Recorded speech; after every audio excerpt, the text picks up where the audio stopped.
In this video, I'll continue the chapter Nationalism in India. अब हम लोग पढ़ेंगे towards civil disobedience movement. In February 1922 Mahatma Gandhi non cooperation movement withdraw कर लिए थे क्योंकि उनको लगा था कि काफ़ी जगह पे ये मूवमेंट वायलेंट होते जा रहा है, तो सत्याग्रही को प्रॉपरली ट्रेन करना होगा कि एक्चुअली में कंसेप्ट क्या है.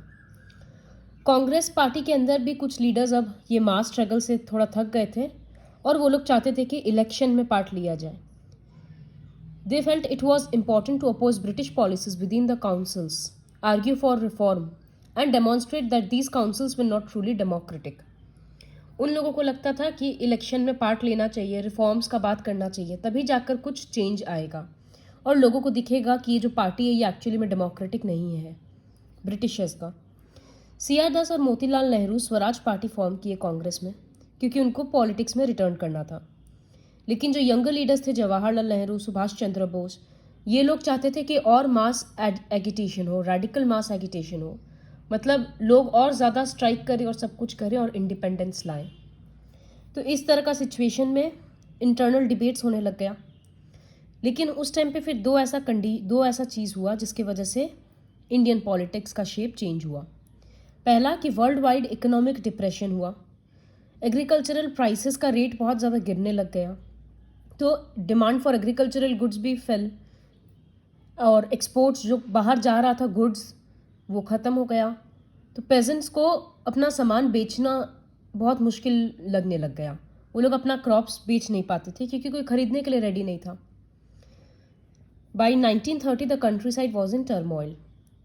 दूसरा ये था कि Tory government in Britain constituted a statutory commission under Sir John Simon. वो एक कमीशन सेट किए ये देखने के लिए कि इंडिया में जो नेशनलिस्ट मूवमेंट वगैरह बढ़ते जा रहा है उस पर नज़र रखने के लिए. और सजेशन ये था कि इंडिया का कॉन्स्टिट्यूशनल सिस्टम पे को ठीक करने के लिए ये कमीशन सेट किया जा रहा है. तो इसका प्रॉब्लम ये था कि इस कमीशन में इंडिया के लिए काम किया जाएगा लेकिन एक भी इंडियन मेंबर ही नहीं थे, सब ब्रिटिश थे.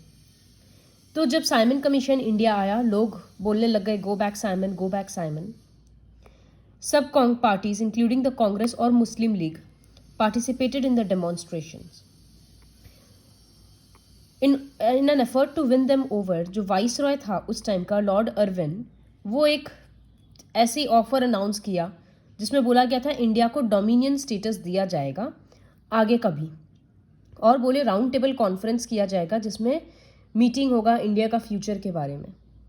लेकिन इससे कांग्रेस लीडर सेटिस्फाइड नहीं थे. The radicals with in the Congress led by Jawaharlal Nehru और Subhash Chandra Bose became more assertive. जो लिबरल्स थे और मॉडरेट्स थे वो लोग चाहते थे कि कॉन्स्टिट्यूशनल फ्रेमवर्क के अंडर में रूल्स वगैरह सब बनाया जाए. वो सबका इन्फ्लुएंस अब धीरे धीरे ख़त्म होते जा रहा था.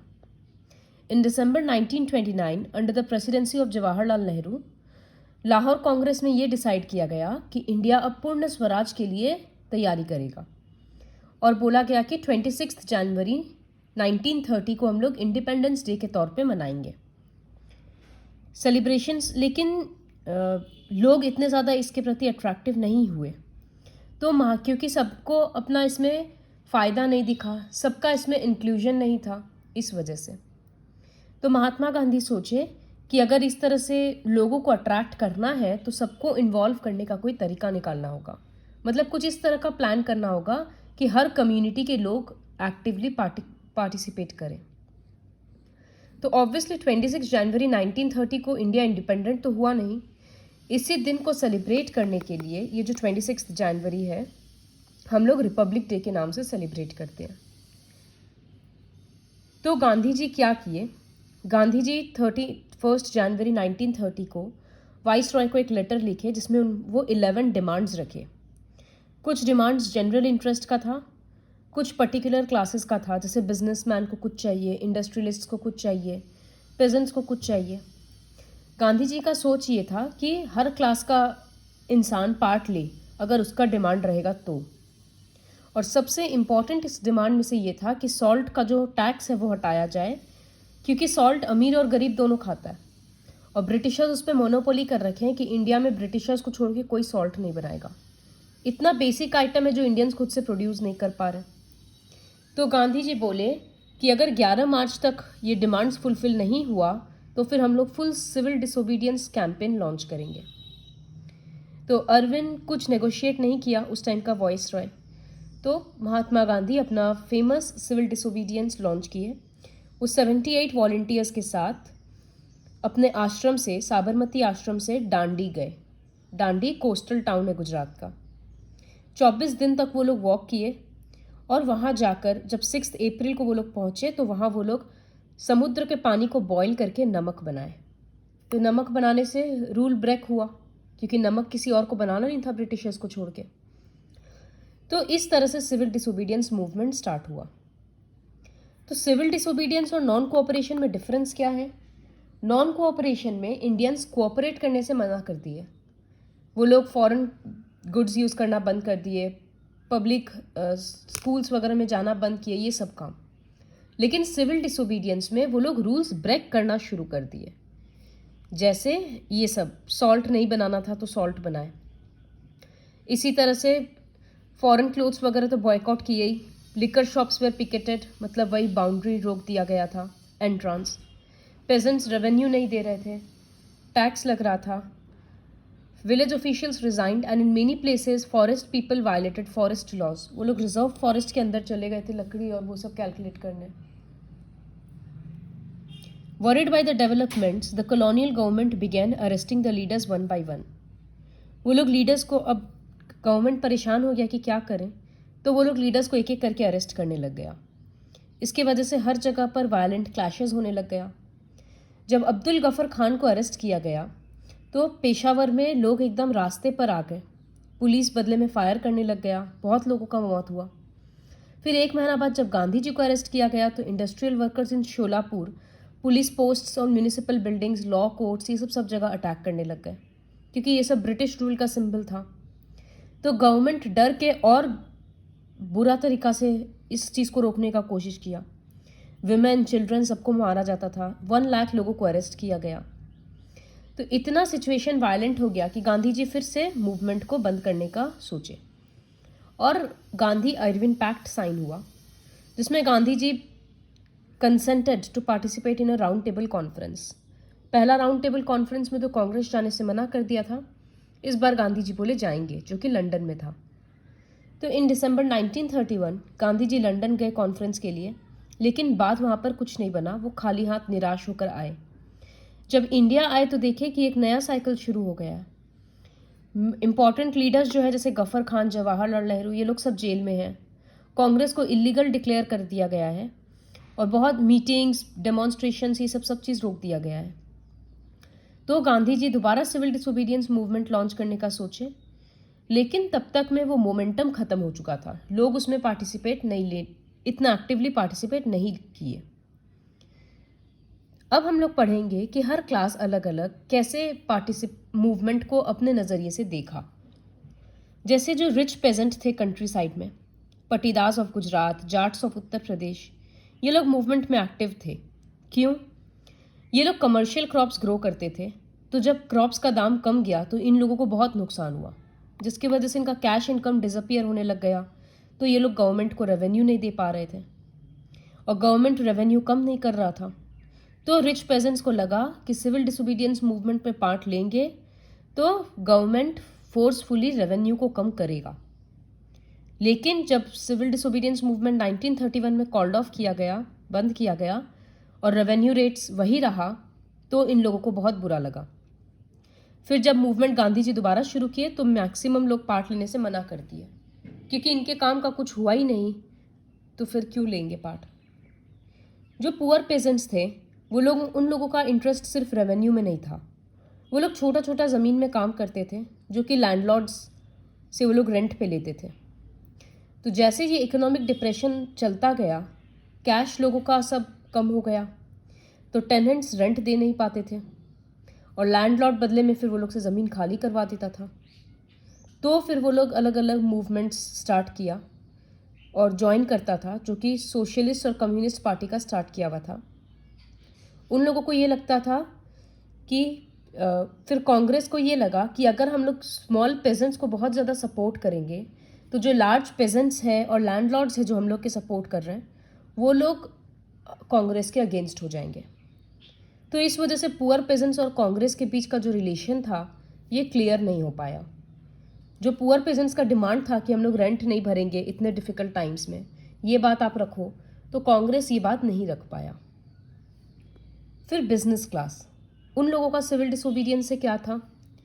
फर्स्ट वर्ल्ड वॉर के टाइम पे इंडियन मर्चेंट्स और इंडस्ट्रियलिस्ट्स बहुत कमाए रुपया, तो वो लोग अपना बिजनेस एक्सपैंड करना चाहते थे। लेकिन ये जो कॉलोनियल पॉलिसीज का रेस्ट्रिक्शंस बढ़ते जा रहा था, इससे वो लोग अपने आप को बचाना चाहते थे। वो लोग चाहते थे कि फॉरेन गुड्स इंडिया में आना बंद हो जाए और एक्सपोर्ट ज़्यादा हो। तो इस वजह से वो लोग अपना एक ग्रुप भी बनाए बिजनेस का, Indian industrial and commercial Congress in 1920 and federation of the Indian chamber of commerce and industries FICCI। Purushottam Das Thakur Das, JD Birla, इस तरह के फेमस इंडस्ट्रियलिस्ट्स इंडियन इकोनॉमी को कंट्रोल करना चाहते थे। तो वो लोग इस मूवमेंट में फाइनेंशियल असिस्टेंस दिए और वो लोग भी बोले कि ठीक है मूवमेंट स्टार्ट करो, हम लोग भी फॉरेन गुड्स नहीं खरीदेंगे या बेचेंगे। बहुत बिजनेसमैन को लगा कि swaraj as the time when colonial restrictions on business would no longer exist. उन लोगों को लगा कि स्वराज का मतलब जब इंडिपेंडेंस आएगा तो ये जो बिजनेस पे रेस्ट्रिक्शन है ये नहीं लगेगा। इस वजह से वो लोग मूवमेंट में पार्ट लिए। लेकिन राउंड टेबल कॉन्फ्रेंस का फेलियर के बाद बिजनेस ग्रुप्स को कोई फ़ायदा नहीं हुआ और वो लोग को ये लग रहा था कि अब हम लोग अगर इस तरह से काम छोड़ के पॉलिटिक्स में घुसेंगे तो बिजनेस का क्या होगा। और कांग्रेस के जो यंगर मेंबर्स थे वो लोग सोशलिज्म का आइडिया से इन्फ्लुएंस हो रहे थे कि सोसाइटी को सब कुछ मिल बांट के प्रॉफिट रखना चाहिए। तो इंडस्ट्रियलिस्ट को लग रहा था कि अगर कांग्रेस सोशलिज्म के फेवर में हो जाएगा तो हम लोगों का क्या होगा। इस वजह से उन लोगों जब second time civil disobedience start किया गया तो नागपुर रीजन को छोड़कर बाकी रीजन्स में इंडस्ट्रियलिस्ट पार्ट नहीं लिए। फिर और वो लोग कुछ कुछ आइडियाज़ बस अडॉप्ट किए थे, जैसे फॉरेन गुड्स नहीं यूज़ करना, इस तरह से। और नागपुर रीजन का इंडस्ट्रियल वर्किंग क्लास का है, तो इंडस्ट्रियलिस्ट फिर कहीं पर भी पार्ट नहीं लिए। और जो वर्किंग क्लास है वो लोग भी इस तरह से बहुत ज़्यादा एक्टिवली पार्टिसिपेट नहीं लिए, बस कुछ कुछ चीज़ छोड़ दिए थे, जैसे फॉरेन गुड्स यूज़ करना। और उन लोगों का भी डिमांड रखे थे कि लो वेज और पुअर वर्किंग कंडीशन को इम्प्रूव किया जाए, इस तरह से। रेलवे वर्कर्स स्ट्राइक किए, डॉक वर्कर्स स्ट्राइक किए। छोटा नागपुर के टिन माइन में गांधी कैप्स पहनकर कितने सारे वर्कर्स प्रोटेस्ट किए, रैली निकाले, कैंपेन निकाले। लेकिन कांग्रेस वर्कर्स का डिमांड को अपने साथ रखना नहीं चाह रहा था, क्योंकि उनको बार बार यही लग रहा था कि वर्कर्स का डिमांड रखेंगे तो इनका जो बॉस है इन लोगों का, मतलब जो इंडस्ट्रियलिस्ट्स है, वो लोग अगेंस्ट हो जाएंगे। सिविल डिसोबीडियंस मूवमेंट का एक और इम्पॉर्टेंट फीचर था पार्टिसिपेशन ऑफ विमेन। जब गांधी जी सॉल्ट मार्च पे निकले थे तो वो जहाँ कहीं भी रुककर वो भाषण देते, बहुत विमेन घर से बाहर आकर उनका भाषण सुनती थी, उनके साथ भी थी, बहुत जेल भी गई। अर्बन एरियाज़ में ये सब जनरली हाई कास्ट फैमिलीज से बिलोंग करती थी और रूरल एरियाज़ में ये सब रिच पेजेंट हाउस होल्ड्स की थी। लेकिन वो लोग को लगता था कि हाँ, कंट्री को इंडिपेंडेंस दिलाना हम लोगों का भी काम है, दिलाना। लेकिन गांधी जी के अकॉर्डिंग विमेन का रोल घर देखना, बच्चा देखना, फैमिली देखना, यही सब था। तो काफ़ी लंबे टाइम तक कांग्रेस में विमेन का कोई एंट्री नहीं था या कोई इंपॉर्टेंट पोजीशन नहीं था। कांग्रेस सिर्फ चाहती थी कि विमेन रैली वगैरह में पार्ट ले, गवर्नमेंट को दिखाए कि सब अगेंस्ट हैं, लेकिन पॉलिटिक्स में एक्टिवली इन्वॉल्व न हो। अब हम लोग देखेंगे limits of civil disobedience movement. Not all social groups were moved by the abstract concept of swaraj. एक इस तरह का ग्रुप था अनटचेबल। ये लोग अपने आप को दलित बोलते थे, ऑप्रेस्ड। गांधी जी बाद में इन लोगों को हरिजन्स बोलने लग गए। हरिजन मतलब भगवान के बच्चे। और वो सत्याग्रह ऑर्गेनाइज किए। वो चाहते थे इन लोगों को मंदिर वगैरह में एंट्री मिले। वो खुद से बाथरूम वगैरह, टॉयलेट वगैरह साफ करते थे, ये दिखाने के लिए, अपर कास्ट को ये दिखाना चाहते थे कि ये छुआछूत का भेद जो है ये हटाओ। लेकिन दलित लीडर्स थे, उनको ये नहीं चाहिए था कि महात्मा गांधी हम लोगों का रेस्पेक्ट बढ़ाएं या ये। उनका बात था कि जब तक हम लोगों का पॉलिटिकल सिचुएशन नहीं सुधरेगा, हम लोगों का कम्युनिटी ऐसे ही सफ़र करेगा। तो वो लोग अपने लिए रिजर्वेशन सिस्टम मांग रहे थे। वो लोग बोलते थे कि एजुकेशनल इंस्टीट्यूशंस में रिजर्व्ड सीट्स होना चाहिए, हम लोगों का सेपरेट इलेक्टोरेट होना चाहिए जहाँ दलित मेंबर्स का अलग लेजिस्लेटिव काउंसिल होगा, इस तरह से। तो उन लोगों को पूरा पूरा पॉलिटिकल एम्पावरमेंट चाहिए था, तभी वो लोग पार्ट लेंगे। तो इसी वजह से दलित का पार्टिसिपेशन सिविल डिसोबीडियंस मूवमेंट में काफ़ी कम रहा। Dr. B.R. Ambedkar, who organized the Dalits into Depressed Classes Association, clashed with Mahatma Gandhi at the second roundtable conference by demanding separate electorate for Dalits. B.R. Ambedkar खुद दलित थे, तो वो बोल रहे थे, वो अपना डिमांड रखे राउंड टेबल कॉन्फ्रेंस में कि दलित्स के लिए सेपरेट इलेक्टोरेट होना चाहिए। गांधी जी इस बात के अगेंस्ट थे।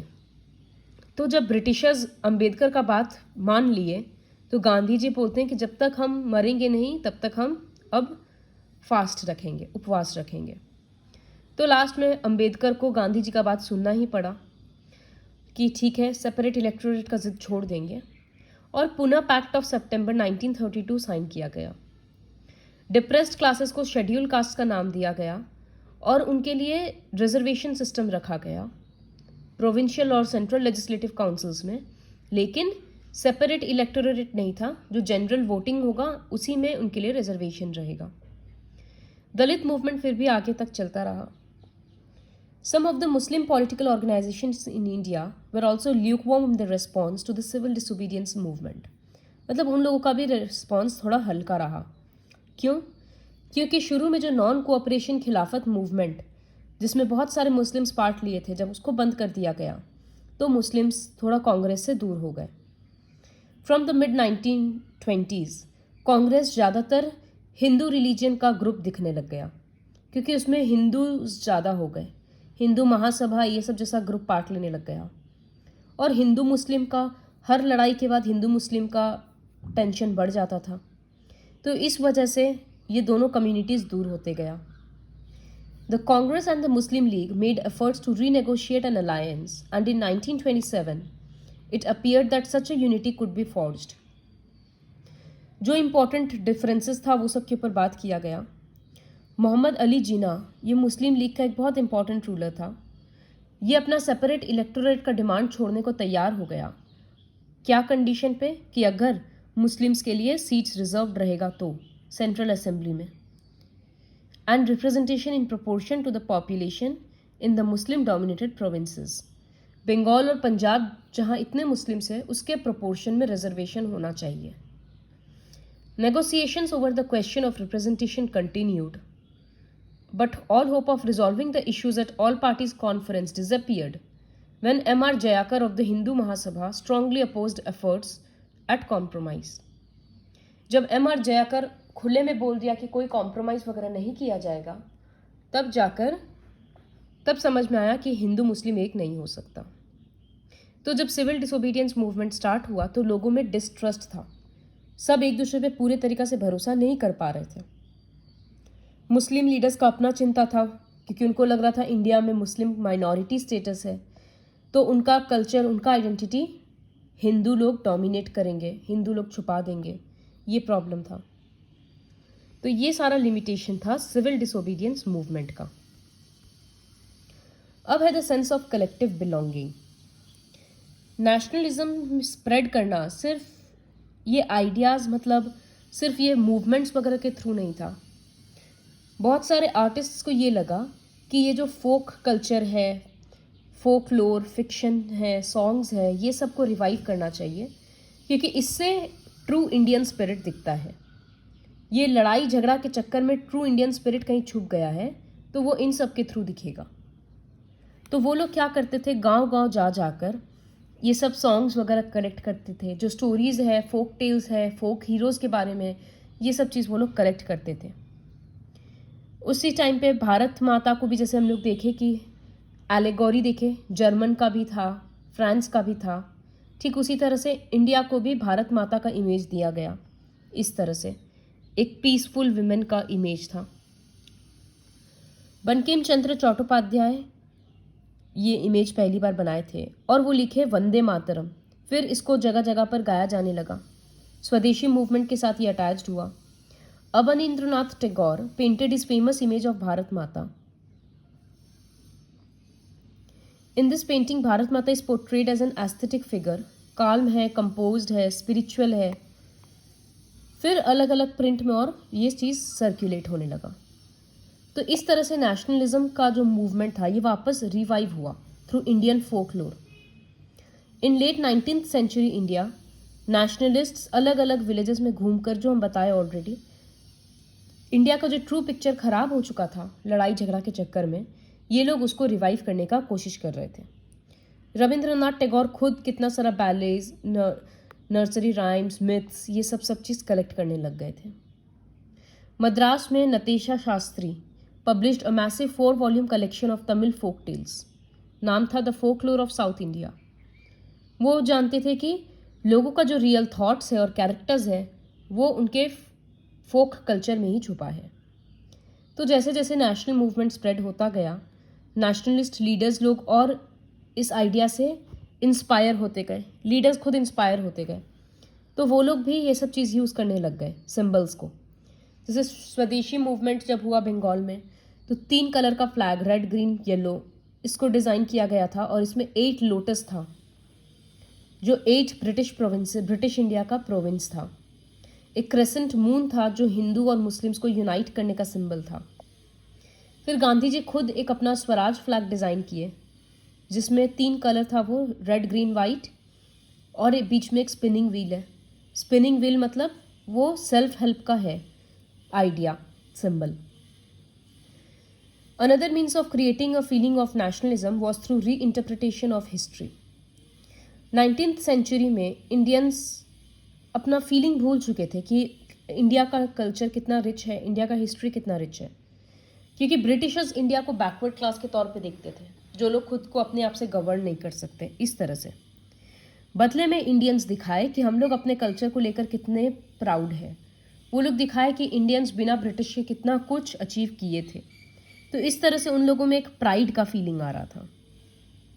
These efforts to unify people were not without problems. इसमें भी क्या प्रॉब्लम हुआ कि जब ऐसे भारत माता वगैरह का इमेज वगैरह आया, तो ये हिंदू कल्चर से कुछ ज़्यादा ही इन्फ्लुएंस हो गया। तो बाकी के कम्युनिटीज़ फिर अपने आप को अलग मानने लग गए, लेफ्ट आउट फील करने लग गए। तो हर चीज़ में प्रॉब्लम था। इवेंचुअली बाद में इंडिया को इंडिपेंडेंस मिला। This is all about the chapter Nationalism in India.